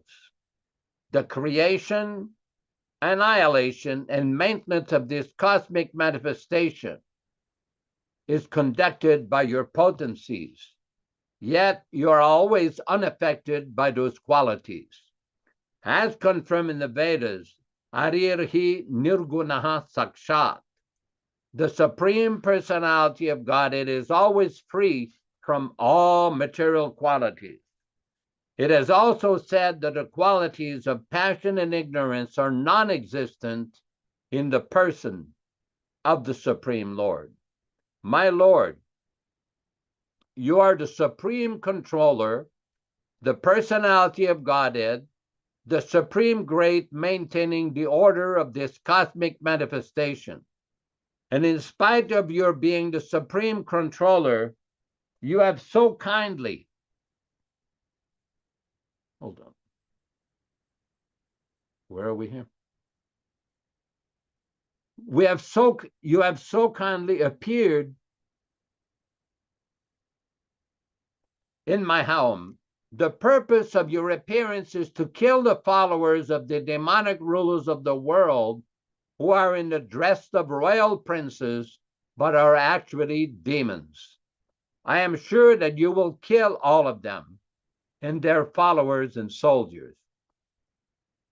I understand that you have appeared to kill the uncivilized Kamsa and his followers.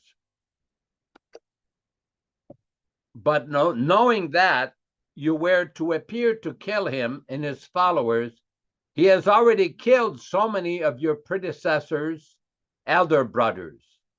Now he's simply awaiting the news of your birth. As soon as he hears about it, he will immediately appear with all kinds of weapons to kill you. After this prayer of Vasudeva, Devaki, the mother of Krishna, offered her prayers. She was very frightened because of her brother's atrocities. Devaki said, "My dear Lord, your eternal forms like Narayana, Lord Rama, Shesha, Varaha, Nrisimha, Vamana, Baladeva, and millions of similar incarnations emanating from Vishnu are described in the Vedic literature as original. You are original because all your form as incarnations are outside of this material creation. Your form was existing before this cosmic manifestation was created. Your forms are eternal and all-pervading. They are self-effulgent, changeless, and uncontaminated by the material qualities. Such eternal forms are ever cognizant and full of bliss. They are situated in transcendental goodness and are always engaged in different pastimes. You are not limited to a particular form only. All such transcendental forms are self-sufficient. I can understand that you are the Supreme Lord Vishnu. After many millions of years, when Lord Brahma comes to the end of his life, the annihilation of the cosmic manifestation takes place. At that time, the 5 elements, namely earth, water, fire, air, and ether, enter into the Mahatattva. The Mahatattva enters by the force of time into the non-manifested total material energy. The total material energy enters into the energetic pradana, and the pradana enters into you. Therefore, after the annihilation of the whole cosmic manifestation, you alone remain with your transcendental name, form, quality, and paraphernalia. My Lord, I offer my respectful obeisances unto you, because you are the director of the unmanifested total energy and the ultimate reservoir of the material nature. My Lord, the whole cosmic manifestation is under the influence of time, beginning from the moment up to the duration of the year. All act under your direction. You are the original director of everything and the reservoir of all potent energies. Therefore, my Lord, I request you to save me from the cruel hands of the son of Ugrasena, Kamsa. I am praying to your lordship to please rescue me from this fearful condition, because you are always ready to give protection to your servitors. The Lord has confirmed this statement in the Bhagavad Gita by assuring Arjuna, you may declare to the world, my devotee shall never be extinguished. While thus praying to the Lord for rescue, Mother Devaki expressed her motherly affection. I understand that this transcendental form is generally perceived in meditation by the great sages, but I'm still afraid, because as soon as Kamsa understands that you have appeared, he might harm you. So I request you that for the time being, you become invisible to our material eyes. In other words, she requested the Lord to assume the form of an ordinary child. My only cause of fear from my brother Kamsa is due to your appearance. My Lord Madhusudana, Kamsa may know that you're already born. Therefore, I request you to conceal this four-armed form of your lordship, which holds the four symbols of Vishnu, namely the conch shell, the disc, the club, and the lotus flower. My dear Lord, at the end of the annihilation of the cosmic manifestation, you put the whole universe within your abdomen. Still, by your unalloyed mercy, you have appeared in my womb. I'm surprised that you imitate the activities of ordinary human beings just to please your devotee. On hearing the prayers of Devaki, the Lord replied, my dear mother, in the millennium of Swayambhuva Manu, my father Vasudeva was living as one of the Prajapatis, and his name at that time was Sutapa, and you were his wife Prishni. At that time, when Lord Brahma was desiring to increase the population, he requested you to generate offsprings. You controlled your senses and performed severe austerities.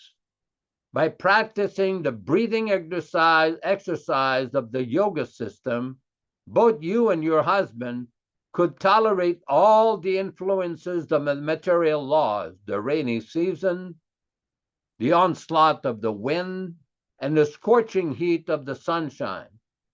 He also executed all religious principles. In this way, you were able to cleanse your heart and control the influence of material law. In executing your austerity, you used to eat only the leaves of the trees which fell to the ground. Then, with steady mind and controlled sex drive, you worship me, desiring some wonderful benediction from me. Both of you practiced severe austerities for 12,000 years, and by the calculation of the demigods. During that time, your mind was always absorbed in me. When you were executing devotional service and always thinking of me within your heart, I was very much pleased with you. O sinless mother, your heart is therefore always pure. At that time also I appeared before you in this form, just to fulfill your desire, and I asked you to ask whatever you desired. At that time you wished to have me born as your son.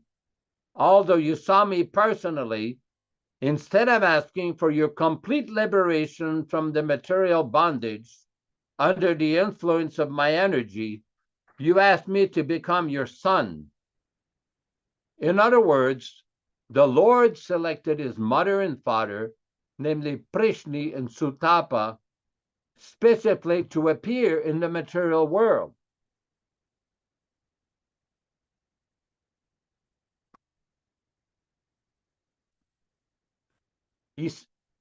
He selected Prishni and Sutapa. Hold on.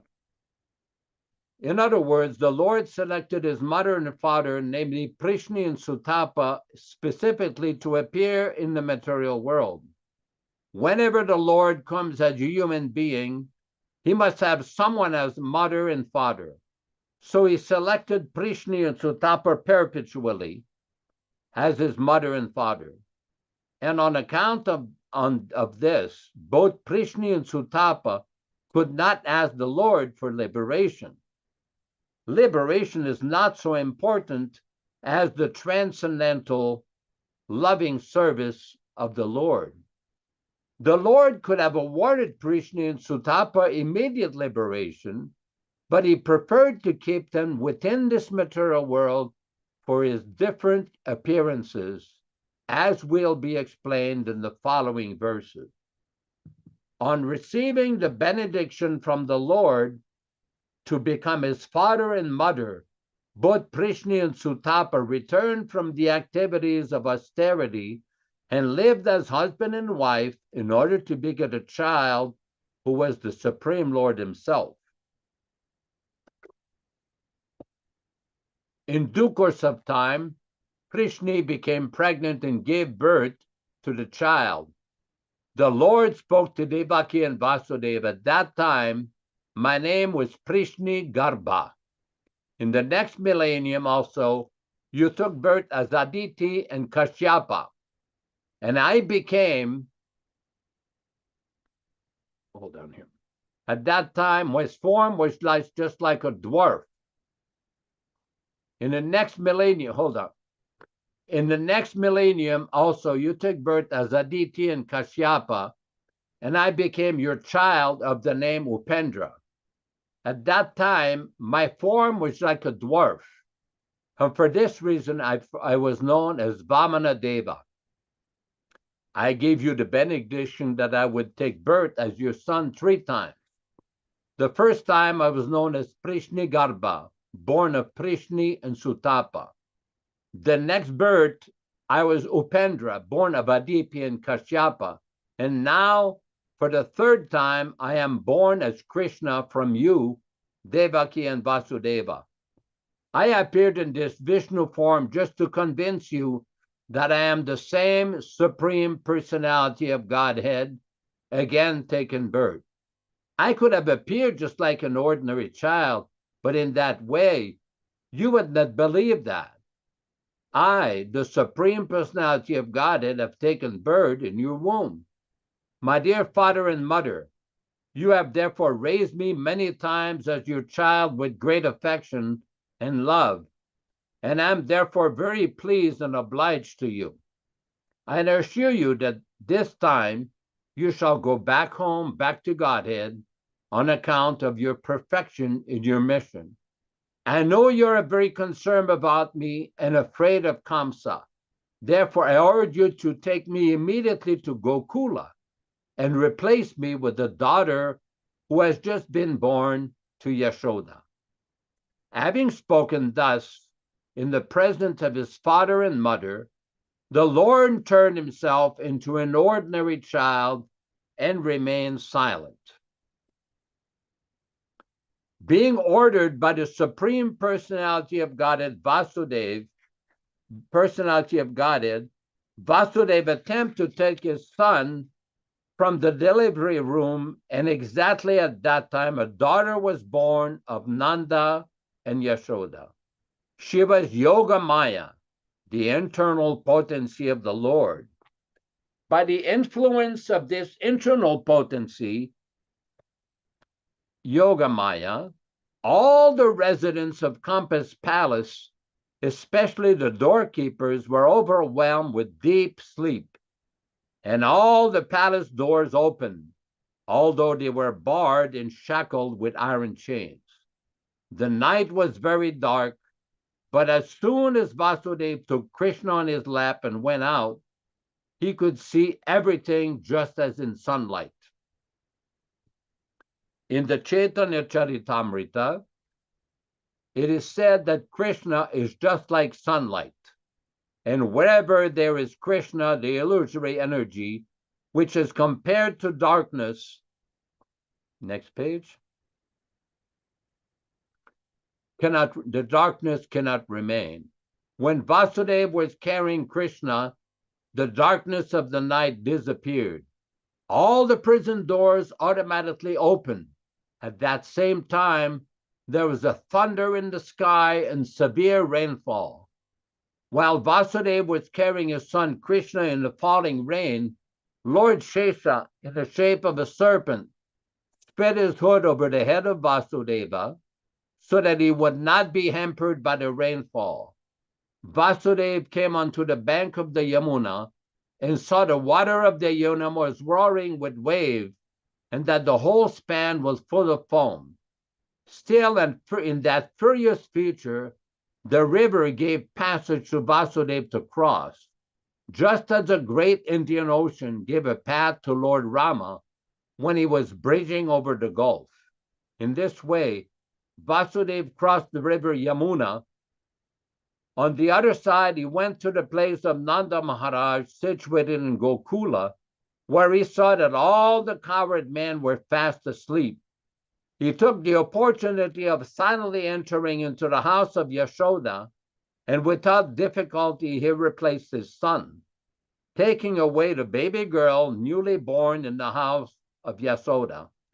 Then, after entering the house very silently and exchanging the boy with the girl, he again returned to the prison of Kamsa and silently put the girl on the lap of Devaki. He again clamped the shackle on himself so that Kamsa could not recognize that so many things had happened. Mother Yashoda, from Rupesh to everyone. Yes, midnight, Rupesh, put that message again there. Can you display it again? No.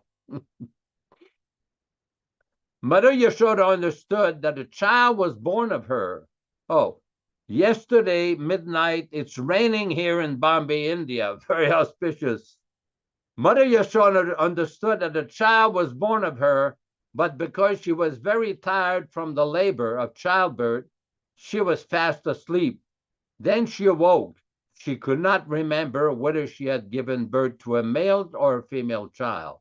Thus ends the Bhaktivedanta purport of the 3rd chapter of Krishna, Birth of Lord Krishna. Very auspicious reading of Krishna book. Thanks everybody for very, very patiently my blunders, but here's the wonderful picture of the Krishna book. Thank you very much for your participation. Can we put a kirtan, Rupesh Prabhu, so we can celebrate Krishna Janmastami with the kirtan?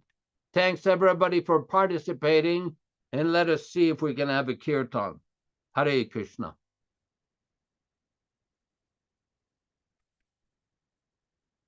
Rupesh Prabhu, can you put a kirtan?